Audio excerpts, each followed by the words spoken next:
Sir నమస్తే Varma. Sir Jaganmohan Reddy గారి టీంకి ఏమైనా తంటాలు తప్పటం లేదా? పేరు నాని గోడంలో భీమ అంశం అండి, గతంలో కొడాలి నాని అంశం అనివ్వండి, లేకపోతే రోజా గారి అంశం అండి, మరొక వైపు ద్వారంపూడి చంద్రశేఖర్ రెడ్డి గారు. అంటే ఇవన్నీ కూడా జగన్ గారికే కాకుండా వాళ్ళ కోర్ టీం ఎవరైతే ఉన్నారో, కొద్దిగా స్పీడ్గా ఎవరైతే ఉన్నారో, జోగి రమేష్ ఆల్సో, ఇలాంటి వాళ్ళందరికీ కూడా కాస్త తంటాలు తప్పేలా కనిపించటం లేదా? బాగా అంటే ప్రత్యర్థులు ఎదుర్కోవటము, ఎదురుదాడి చేయడంలో బాగా అంతకుముందు అధికారంలో ఉన్నప్పుడు చక్రం తిప్పిన వాళ్ళు, లేదా దిక్పాలకులు తిట్పాలకులు వాళ్ళు కాస్త ఇప్పుడు చిక్కుల్లో పడినట్టయితే స్పష్టంగా కనిపిస్తుంది. విజయసాయి రెడ్డి మీద అనేకం వచ్చాయి. ఆ తర్వాత వైవి సుబ్బారెడ్డి తిరుపతి లడ్డు, టీటీడీ, అది మొత్తం వివాదాస్పదం అయింది. వీళ్ళిద్దరికీ సంబంధించిన విశాఖ భూములు ఇవన్నీ కూడా మళ్ళీ రిషికొండ ఇది అక్కడ ఒక సమస్య వచ్చింది. ఇంకా ఆ తర్వాత కొడాలని సరే ఆయన ఎప్పుడు అంత ఓపెన్గా లేడు. టీడీపీలోంచి ఇక్కడ చేరి పెద్ద దుమారానికి తుఫానుకు కారణమైన వల్లభనేని వంశీ ఏమో కనిపించట్లేదు. ఆయన ఇంత టీం కాకపోయినా చాలా దగ్గరగా రోజా మీరు అన్నట్టుగా. ఇంకా పేర్ని నాని కూడా ఇంకా ఈయన ఏదో మిగతా వాళ్ళన ఆరోపణలు కేసులు అట్లాంటివి. ఈయన చాలా స్పష్టంగా గోడౌన్లో బియ్యము అవి మాయం కావటము, మాయమయ్యాయని ఒప్పుకున్నట్టే కదా. ఎందుకంటే ₹1 కోటి డీడీలో చెక్కులు ఇవ్వడానికి సిద్ధమైపోయారు అంటే వాళ్ళు చెప్తున్నదేమో వివరణ ఏమాత్రం అది అతికే విధంగా లేదు. వాస్తవంగా పేర్ని నానితో చాలా సన్నిహితంగా ఉండే ఒక మిత్రుడు పొద్దున అంటున్నాడు, అసలు నాని దగ్గర కూడా ఇలా జరుగుతుందని మేము ఊహించలేదు. ఇప్పుడు నాకు తెలియదు, లేదా ఆయన భార్య పేరు ఏం చెప్పినప్పటికీ ఆయనకు తెలియకుండా ఇంత పెద్ద పెద్ద విషయాలు ఎలా జరుగుతాయి? అది ఎక్కడో ఇది అక్కడ మొదలై ఇక్కడ వచ్చినట్టుగా సీజ్ ది షిప్, లేకపోతే రేషన్ బియ్యం అన్నది అక్కడ ద్వారంపూడి చంద్రశేఖర్ రెడ్డి అనుకుంటే ద్వారంపూడి నుంచి అది ఒక విధంగా పేర్ని నాని కుటుంబానికి కూడా ఇక్కడ నోటీసులు ఇచ్చిన పరిస్థితి. సో ఇది హైలీ అన్ఎక్స్పెక్టెడ్, అన్ప్రిపేర్డ్. మూడోది, మిగతా వాళ్ళందరికంటే కూడా నాని దాదాపు కన్ఫెస్ చేసినట్టుగా మేము డబ్బులు కట్టేస్తాము, మిగతా వాళ్ళు ఏదో ఒకటి మాట్లాడుతున్నారు, వాదిస్తున్నారు, కోర్టులు కేసులు నడుస్తున్నాయి. కానీ పేర్ని నాని దాదాపు చెక్కులు ఇవ్వడానికి సిద్ధపడడం ద్వారా నిన్న అదే నాదెండ్ల మనోహర్ సంబంధిత మంత్రి ఆయన బాహటంగా చెప్తూ ఉన్నారు. అందువల్ల పేర్ని నాని కదా ఏది ఓడిపోయిన తర్వాత కూడా మిగతా వాళ్ళు కేసుల్లో ఉన్నప్పుడు కూడా అంబటి రాంబాబు పేర్ని నాని ప్రధానంగా మాట్లాడుతూ వచ్చారు. మీరు 10 రోజుల నుంచి పేర్ని నాని మాట వినట్లేదు, 5-6 రోజుల నుంచి. మరి ప్రపంచంలో తమ పార్టీకి సంబంధించిన అన్ని కోణాలు వాదించినటువంటి పేర్ని నాని తన మీద నేరుగా వచ్చినప్పుడు మాట్లాడలేని పరిస్థితిలో ఎందుకున్నారు?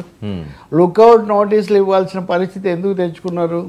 ఈ విషయమే అంటుంటే ఎవరో ఒక మాజీ మంత్రి అంటున్నారు పొద్దున్నే, ఎవరెవరికైతే బ్యాగేజీ లగేజీ ఉందో వాళ్ళందరూ ఇప్పుడు తీవ్రమైన చిక్కుల్లో పడ్డారు.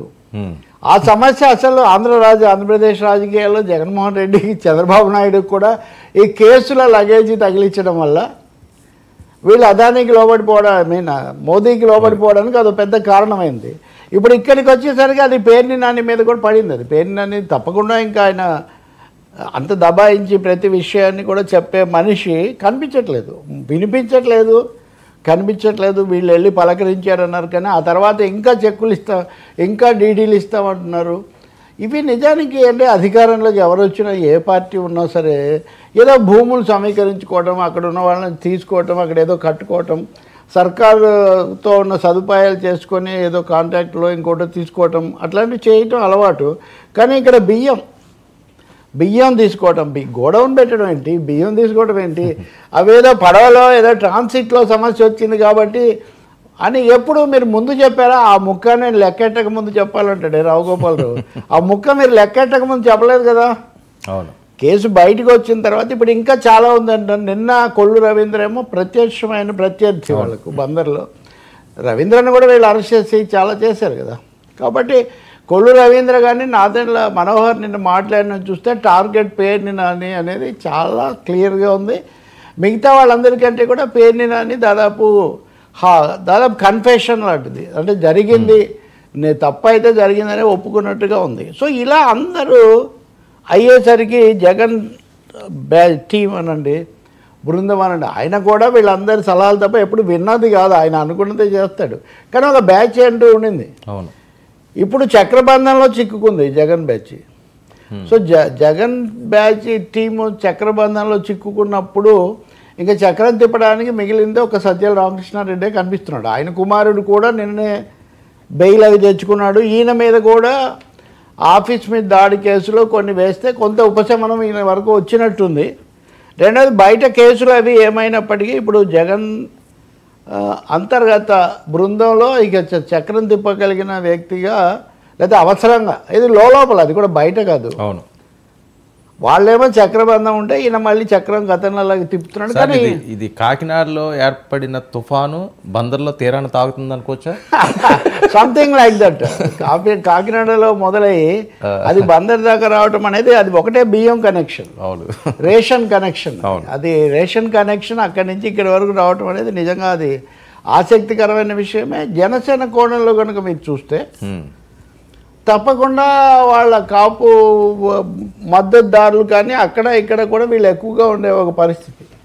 మీరు చూస్తే బందర్లోనే కదా బాలశౌరి, అక్కడి నుంచే అంతకుముందు కూడా నానినే వాళ్ళ మీద ప్రధానంగా ఎక్కువ పెడుతూ వచ్చాడు. మాట్లాడాలి పవన్ కళ్యాణ్ మీద అంటే ఎవరు, ఒకరు అంబటి రాంబాబు, రెండు పేర్ని నాని, అంతే కదా. తర్వాత సినిమా నేపథ్యం రీత్యా రోజా వీళ్ళు, ఇంకా తర్వాత ఇక అందరినీ తిట్టడానికి కామన్ తిట్టడాలు కొడాలి. సో ఇది ఒక పరంపర.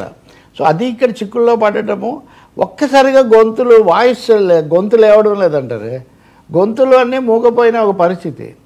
సజ్జల కూడా బైకేం మాట్లాడలేదు, చాలా తక్కువ.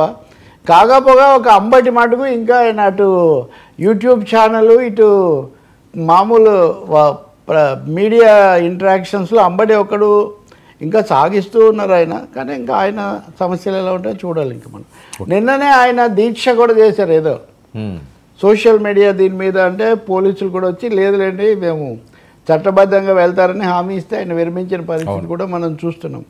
సో ఇప్పుడు వాయిస్ లోపలేమో సజ్జల, బయటేమో అంబటి అన్నట్టుగా ఇది నడుస్తున్న పరిస్థితి. సార్ ఏంటి కుల సంఘాల సభలపై రాజకీయ రగడ ఏపీలో ఇది మరింత శృతి మించుతుంది అనుకోవచ్చా? ఒక పక్క మొన్న జోగి రమేష్ అంశం అయితే ఇప్పుడు టీడీపీలోకి ఆలనాని, ఇది కూడా ఒక సమస్య అండి. అంటే ఒకటేమో ఫిరాయింపుల సమస్య, ఇంకోటి కుల సమస్య. ఇప్పుడు గౌతులచ్చన్న విగ్రహావిష్కరణకు జోగి రమేష్ను తీసుకువెళ్ళారు. కుల సభల్లో మీరు గమనిస్తే కనుక భిన్న కులాలకు చెందిన వాళ్ళు, భిన్న పార్టీలకు చెందిన వాళ్ళు వచ్చి మాట్లాడడం అనేది జరుగుతుంది. తెలుగుదేశం సభల్లో కూడా ఒకరో ఇద్దరు వైసీపీ వాళ్ళు మాట్లాడటం, లేకపోతే తీవ్రంగా ఒక్కోసారి ఘర్షణ రావటం. కాకినాడ ఉదాహరణకు మొన్న అది భోజనాలు జరిగాయి కదా, కార్తీక భోజనాల సందర్భంలో ఇలాంటివి చూశాను చాలా చోట్ల. కానీ ఇప్పుడు జోగి రమేష్ అలా వచ్చాడా అని అంటే ఒప్పుకునే పరిస్థితి తెలుగుదేశంలో లేదు. అంటే జోగి రమేష్ ఆ సభలకు వెళ్ళడం వాళ్ళు పెయిన్ కాదండి, వాళ్ళు చెప్పడం ఏంటంటే ఆ ర్యాలీ ఆ వ్యాన్ ఎక్కించుకుంటే వాళ్ళతోటి ఈయన ఎలా ఉంటాడు అని జ్యోతి ప్రజ్వలన కూడా చేశాడు అక్కడ. అందుకనే ఆయనకు ప్రాధాన్యత ఇచ్చారు. ఇంకోటి ఏంటంటే ఇక్కడ సమస్య ఒకటే, ఇన్విటేషన్ కార్డులో కూడా పేరున్నా సార్, మూడో పేరు ఆయన ఉంది. అందుకనే ఇక్కడ తెలియదని చెప్పడానికి లేదంటే ఒక మాట ఏమనుకున్నారంటే అక్కడ జరిగింది అచ్చంగా కుల సంఘం కాకపోయినా గౌతులచ్చన్న బీసీలు ఆ వర్గం ఇవన్నీ ఉంటాయి కాబట్టి అన్నట్టుగా ఇప్పటి వరకు ఆమోదించారు కదా, ఇది కూడా చలామణి అవుతుందేమో అనుకొని ఒక అడుగు వేశారు. కానీ ఇంతగా బెడిచి కొట్టడము, ఒకసారిగా అందరూ ఫైర్ కావటం అంటే ఇది వ్యూహాత్మక దాడి. దీని ఒక అవకాశంగా తీసుకొని ఇక్కడ జోగి రమేష్ కానీ పార్థసారథి కానీ కేవలం నిమిత్త మాత్రులుగా ఈ సందర్భాన్ని తీసుకొని తెలుగుదేశంలో పేరుకుపోయినా లేదా బగ్గుమంటున్నటువంటి ఒక అసంతృప్తి, మమ్మల్ని మేము ఎప్పటి నుంచో ఉంటే మమ్మల్ని కాదని మీరు మళ్ళీ కొత్త వాళ్ళని తెచ్చి మా నెత్తిన పెడతారా అనే ఒక సహజ సిద్ధమైన అసంతృప్తి ప్రజ్వరిల్లింది. రెండోది కుల సంఘాల మీటింగ్లకి ముందు ఇలాగే చేస్తారా, ఇది కుల సంఘం అంటారా, అది కూడా ఒక సమస్య. మా తాతగారు మనవరాలు అనేటైతే కనుక అది కూడా ఒక సమస్య. కాబట్టి నూజివీడులో జోగి రమేష్ చుట్టూ సాగుతున్నటువంటి వ్యవహారం ఆ పేరుతో దానికి ఒకటికి రెండు సార్లు ఇప్పుడు పార్థసారథి క్షమాపణ మీరు ఎప్పుడు చూడరు. ఒక మంత్రి 2 సార్లు తను క్షమాపణ చెప్పి సర్దుకోవడానికి ప్రయత్నించడం అంటే తెలుగుదేశంలో వ్యతిరేకత ఏ స్థాయిలో ఉంది. ఒక పెద్ద సెక్షన్లో, అందరిలో కాకపోయినా ఒక పెద్ద సెక్షన్లో, ఇందులో మళ్ళీ ఆ కులానికి ఈ కులానికి మధ్యలో ఉండే గొడవ కూడా ఉంటుంది. సో ఈ విధంగా ఇది ఒక కొత్త టర్న్ ఇది. అంటే తెలుగుదేశం అధికారంలోకి వచ్చాక ఈ కుల సంఘాలు సమీకరణలు ఓట్ల కోసం, మరి అంతకుముందు అన్ని కులాల ఓట్లు కావాలి కాబట్టి వాళ్ళ సభలకు వెళ్ళడం, కొంత చూసి చూడనట్టుగా పోవటం, ఇట్లాంటివి జరిగాయి, అది అందరికీ తెలుసు. కానీ ఇప్పుడు మీరు పేరు ఏం పెట్టినా సరే వేరే పార్టీ వైసీపీకి సంబంధించిన వాళ్ళకి ఏమాత్రం కూడా చోటు ఇవ్వకూడదు, ఇస్తే మటుకు సహించే పరిస్థితి లేదు అన్నది ఒకటి అధిష్టానం వైఖరి. కానీ రెండో తీవ్రమైన వైఖరి ఏంటి, మీరు ఏదో ఒక పేరుతో అటు ఇటు తిప్పి తీసుకొని వస్తే కుదరదు అని. పార్థసారథికి తెలియకుండా జోగి రమేష్ అక్కడికి అలా వచ్చే అవకాశం లేదు. ఎందుకంటే అంటే మంత్రి గారి కార్యక్రమం అంటే అవును, సహజంగా అధికారులందరూ ఎవరెవరు వస్తారు ఏంటి ఇవన్నీ కూడా తెలుసుకుంటారు. అతనికి సంబంధించిన పిఆర్ వింగ్ అయినా ఇప్పుడు మాతో పాటు ఏదో ఒక సభలో పాల్గొని ఉండాల్సిందే, ఒక 3 నెలల కిందట రాలేదు ఆయన. కానీ తెలుస్తుంది వాళ్ళు ఎంక్వైరీ చేస్తారు ఆ సభలో. అందువల్ల ఇది తెలియదు అని చెప్పడానికి ఏమీ లేదు. ఒకవేళ ఆయన అంచనా ఏమైనా తప్పిందా తెలీదు. మూడోది ఇతరులు సహించడానికి సిద్ధంగా లేరు. ఇప్పుడు మీరు బుద్ధా వెంకన్న కోప ఆగ్రహాగ్ని మీరు చూస్తే అందులో జోగి రమేష్ ఇష్యూతో పాటు పార్థసారథి మీద కూడా ఆయన ఫోకస్ చాలా క్లియర్గా మనకు కనిపిస్తుంది. కాబట్టి ఇది కుల సంఘాలు, కుల సమీకరణలు, దాంతోపాటు ఫిరాయింపులు, వలసలు, తెలుగుదేశంలోకి కొత్తగా వైసీపీ నుంచి మీరు పెద్ద పెద్ద వాళ్ళనో లేకపోతే తీసుకురావడానికి మేము ఒప్పుకోము అని ఒక సెక్షన్ బయలుదేరినట్టుగా మటుకు కనిపిస్తుంది. ఇప్పుడు మరి వాళ్ళని ఎలా రాణిస్తారు? ఇది సేమ్ క్వశ్చన్ కదా. అంటే ఇక్కడ మళ్ళీ ప్రయోజనాలు, వాళ్ళ సంబంధాలు. అంటే వీళ్ళు తీసుకున్నప్పుడు ప్రాబ్లం ఏంటంటే లోకల్ లీడర్స్ దాన్ని విభేదిస్తున్నారు. ఒంగోలు కూడా అదే, బాలినేని ఇష్యూలో కూడా ఆ రకంగా దామచర్ల వర్సెస్ వాళ్ళు. అది ఒకటి. కాబట్టి ఇప్పుడు మీరు రాజకీయంగా చూద్దామంటే వీళ్ళని ఎలా తీసుకుంటున్నారు. కొన్ని కులాల రీత్యా అని అందామంటే అంతకుముందు కొంతమందిని రానివ్వడాన్ని మీరు ఒప్పుకున్నారు కదా. కాబట్టి ఇప్పుడు మీరు చూస్తే కనుక ముద్రగడ పద్మనాభం దగ్గర నుంచి ఇదే సమస్య. కులాలు వాళ్ళు మాకు కులం platform, political platform, personal platform 3 maintain చేసేవాళ్ళు నాయకులు ఆయా సందర్భాల్లో. ఉదాహరణకు ముద్రగడను అన్ని పార్టీల వాళ్ళు వెళ్ళి కలుసుకునేవాళ్ళు కదా, అచ్చెన్నాయుడుతో సహా ఏదో ఒక దశలో. అందుకని దీంట్లో కాంప్లికేషన్స్ చాలా చిక్కుముడిగా మారినట్టుగా ఉంది. ఈ కుల పార్టీ వ్యవహారాలు ఒక తీవ్రమైన చిక్కుముడిగా మారుతున్నట్టుగా మనకు కనిపిస్తుంది. ఇది ఒక ఫ్లాష్ పాయింట్. నూజివీడు జోగి రమేష్ అన్నది ఒక ఫ్లాష్ పాయింట్. అదనంగా ఏమంటే లాయల్టీ టు ది సుప్రీమో ఈ చంద్రబాబు నాయుడు, లోకేష్ ఎటు అక్కడే ఉంటాడు. చంద్రబాబు నాయుడు ఇంటి మీద దాడి చేసిన వాడిని మీరు ఎలా తీసుకొస్తారు? ఇంటికి దాడికి నాయకత్వం వహించిన వ్యక్తి జోగి రమేష్ కదా. అంటే ఇక్కడ పర్సనల్గా చంద్రబాబు నాయుడు ఫ్యామిలీ ఫ్యాక్టర్ కూడా ఇక్కడ ఒక అదనంగా వస్తూ ఉంది. ఇక్కడ ఏమన్నా వెసులుబాటు ఇస్తే మళ్ళీ అక్కడ వల్లభనేని వంశీ లాంటి వాళ్ళు ఈ సమస్యలు కూడా ఉత్పన్నమవుతాయి. మళ్ళీ ఎవరైతే కుటుంబం మీద వ్యక్తిగతంగా దాడి చేశారో వాళ్ళని కూడా మీరు ఇక్కడ మినహా ఆ భయం కూడా తెలుగుదేశం వాళ్ళకి ఉంది. మీరు ఏ మూలని చూసి చూడనట్టు పోతే రేపు పొద్దున వీళ్ళందరూ రకరకాలుగా వచ్చేస్తారు. మేము ఇంతకాలం దాడులు, కేసులు ఇవన్నీ తట్టుకొని ఉన్నది కాస్త పోతుంది. పైగా మాకు అవకాశం ఎక్కడ వస్తుంది? ఇంక మళ్ళీ కొత్త వాళ్ళు వస్తే ఇది ప్రశ్న. ఆ తీగ లాగితే డొంక కదిలింది అన్నట్టుగా జోగి లాగిన దానికి తెలుగుదేశంలో అది పెద్ద చిచ్చుగా మారింది. ఇప్పుడు ఇంతకు పార్థసారథి అవస్థపడుతున్నాడు. అంటే ఆయన వైసీపీ నుంచి వచ్చి అది కూడా చివరి దశలో వచ్చి మంత్రి అయ్యాడు అనేది ఒకటి ఉంది ఆయన మీద. ఒకే ఒకరు వైసీపీ శిబిరం నుంచి ఇటు చేరి చివరి దశలో ఏకంగా కీలకమైన మంత్రిగా మారి అనుక్షణం మీడియా బ్రీఫింగ్స్ అన్ని కీలక వ్యక్తి. ఆ హార్డ్ బార్న్ కూడా ఉంది తెలుగుదేశం. అది కూడా ఇప్పుడు కనిపిస్తుంది. అంటే ఇంకోటి కదండి, ఆ రోజేమో ఎవరు వస్తే వాళ్ళు మంచిది అనే ఆశ అప్పుడు ఉంటుంది. ఇప్పుడేమో భయం, ఇలా వచ్చేస్తారే ఎట్లా అని. అందుకని అప్పటి ఓడ ఎక్కి దిగిన తర్వాత అన్నట్టుగా ఉంటుంది ఇక్కడ. సార్ వైసీపీ టీడీపీ పార్లమెంట్ వారిని ఏ రకంగా చూడాలి? అసలు బీజేపీ రాజకీయం ఏంటి? అది నిజంగా అండి బుద్ధిహీనతగా చూడాలి. వీళ్ళు ఢిల్లీ వెళ్ళి కేంద్రము బీజేపీ ఆ రాజకీయాలు వదిలేసి ఎక్కడికి వెళ్ళినా కానీ అక్కడి ముచ్చట అన్నట్టుగా అక్కడ కూడా వీళ్ళిద్దరు కొట్టుకోవడం ఏంటి సార్? ఇప్పుడు టీడీపీ వాళ్ళేమో లేదు చంద్రబాబు నాయుడు ఆయన గొప్పలు, జగన్ మీద కేసులు, మా దగ్గర ప్రజాస్వామ్యమే లేదు, గత 5 ఏళ్లలో జరిగినాయి వాళ్ళు చెప్తారు. ఇంకా విజయసాయి రెడ్డి అయితే మొదలు పెడితే ఆఖరికి చైర్మన్ కానీ speaker this is parliament and we are debating constitution అంటే of course I'm talking about ఇది అన్న మావి టీచర్లు స్కూళ్ళల్లో టీచర్లు పిల్లలను మోటివేట్ చేయాలి అంటే ఒక టీచర్ చెప్పారంట, రావణాసురుడు సీతను ఎక్కడ కూర్చోబెట్టాడు అంటే అశోక చెట్టు కింద. ఆ అశోక చెట్టు కింద. కాబట్టి మనం ఇప్పుడు అశోక చక్రవర్తి గురించి తెలుసుకుందాం అని ఒక టీచర్. సో ఇక్కడ సెక్షన్ 118 కింద ఆ దళితుల నిధులు మళ్ళీ ఇచ్చారు, దీని కింద రాష్ట్రానికి ఇది చేశారు, ఇలాంటివి చెప్పుకుంటూ మాట్లాడేది ఏంటంటే వైసీపీ టీడీపీ వార్. అసెంబ్లీకి వచ్చి వార్ చేయొచ్చు, వైసీపీ వీళ్ళు ఇక్కడికి రారు, అక్కడికి వెళ్ళి వార్ అనమాట. ఇది చాలా హాస్యాస్పదంగా తయారైంది. నిన్న రాష్ట్రాల హక్కులు, రాష్ట్రాలకు రావాల్సిన నిధులు, రాజ్యాంగము, ప్రజాస్వామ్యము, ఈ అంశాలన్నీ వదిలేసి జగన్ మీద దాడేమో అక్కడ శబరో బైరెడ్డి శబరో ఇంకొకరు అది మాట్లాడితే, ఈయన ఏమో ఇది మాట్లాడితే, మళ్ళీ మధ్యలో మన సోషల్ మీడియా ఇది చూస్తే కనుక ఆయన నోరెత్తేసరికి సభ కంపించిపోయింది, ఈయన ఎత్తేసరికి బెంబేలు ఎత్తిపోయింది. సో తెలుగు రాష్ట్రాలు, అది ఆంధ్రప్రదేశ్ యొక్క అవసరాలు అక్కడ అసలు ప్రతిబింబించట్లేదు. యుద్ధానికి విజయసాయి రెడ్డి ఆ విషయంలో మరీ ఇంకా ఆయన మొదలు పెట్టాడంటే నిన్న ఆయనకున్న పెమ్మరాజు ఆయనకు జరిగింది, పెమ్మసాని వీళ్ళిద్దరికి మంత్రికి ఇదే జరుగుతుంది చాలాసేపు. కాబట్టి ఇది చాలా ఇతరులందరూ మీరు చూడండి.